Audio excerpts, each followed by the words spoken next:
Once you have passed that step, and once you have faith in Allah that is grounded upon certainty, you must also love the one He sent.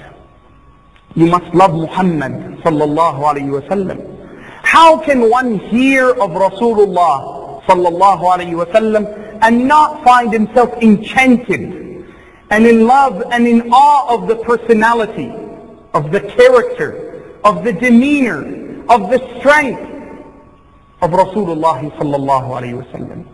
The one whom Allah sent with the final message to humanity, the message of Tawheed, sent him as a guidance not to one people or one nation or one linguistic, racial origin, sent him لِلنَّاسِ كَافَّةً, for all of humanity, sallallahu alayhi wa sallam. But loving Rasulullah sallallahu alayhi wa sallam also has conditions. Allah tells us in the beginning of Surah Al-Hujurat, يَا أَيُّهَا الَّذِينَ آمَنُوا, O you who believe.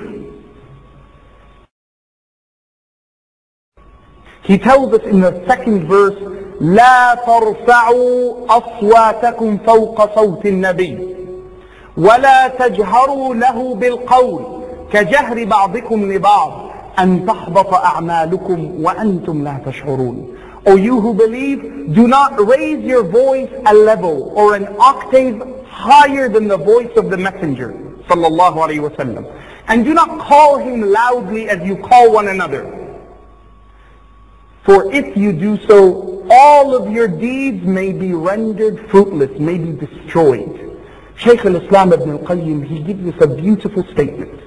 He says, if merely at the time of Rasulullah sallallahu alayhi wa sallam, just to have your voice louder than his could cause all of your deeds to be wiped out, all of the good you have done, all of the prayers, all of the fast, all of the zakat to be rendered fruitless, what about in our time when we have not those who just raise their voice, but raise their opinions and defiance? They say, we don't like this. This is something that is outdated. It's not something from our times.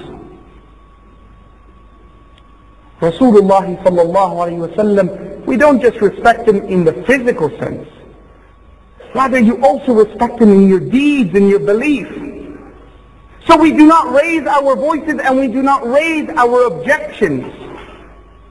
ما كان لمؤمن ولا مؤمنة إذا قضى الله ورسوله أمرا أن يكون لهم الخيرة من أمرهم ومن يعص الله ورسوله.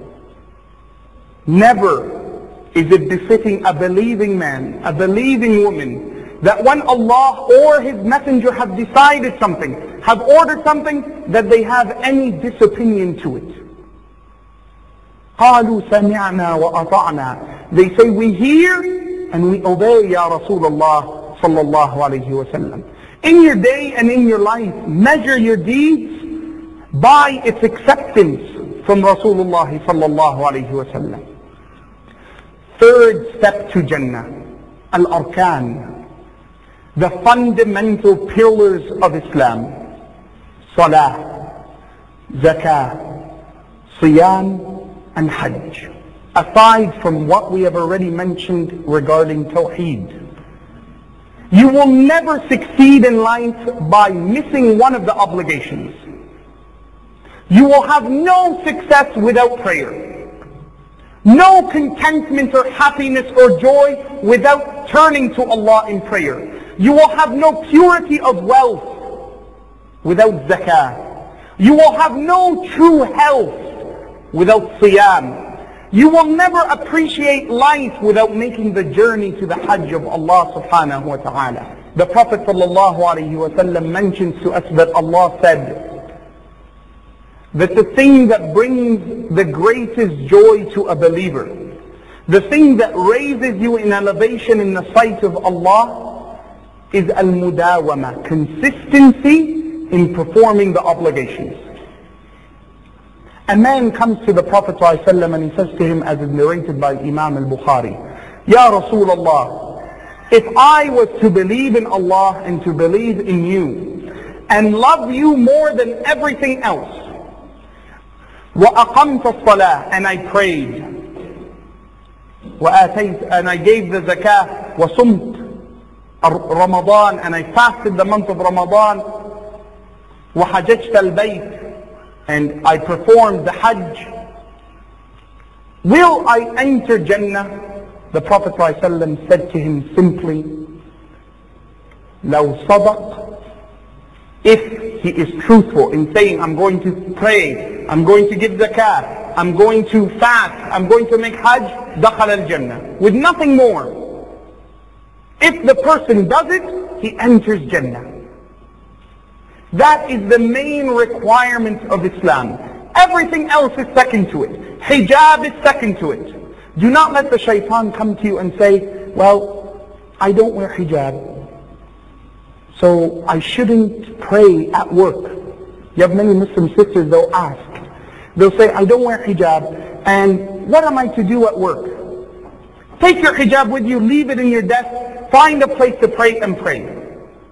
In Islam, مَا لَا يُدْرَكُ كُلُّهُ فَلَا يُتْرَكُ جُلُّهُ. Not because you can't have everything, it means you leave off everything. Do as much as you can, and focus on the 5. And with your salah, everything else comes into place.